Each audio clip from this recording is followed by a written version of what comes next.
Eddie, you're being controlled. Fight it. Fight you instead.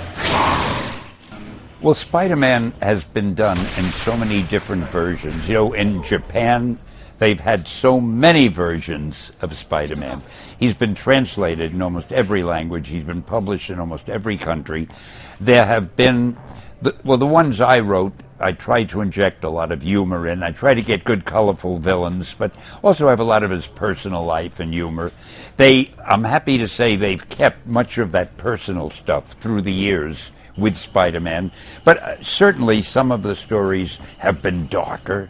Some of them have been a different feeling than what we might have had earlier, but that's natural because we have so many different writers doing Spider-Man and all the strips, and every writer wants to put his own imprimatur on what he does. He wants to have his own style, and I feel that's good, that's healthy. I think comics will always be there, but they will be in all different versions. Like, certainly the video games are one of the biggest ways that we see comics. Movies, any new technique for entertaining people that comes along, comics will be a part of it. We are not defined by our past. Seize the power, and the future will show you who you really are. The idea in this X-Men video game that you could either be a hero or a villain. You could be one of the good X-Men, or you could be one of the League of Evil Mutants, which is sort of a silly thing for them to call themselves.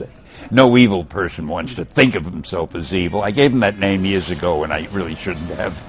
And in the Spider-Man one, of course, the idea that Spider-Man dies in the present, but this future Spider-Man comes back and arranges to save him. I mean, they're so imaginative and they're so much fun, and I think that Activision does a beautiful job of them, and the best thing about it is sometimes they give me a voice to play, which I love doing it, and anything that has to do with a cameo, that's my meat.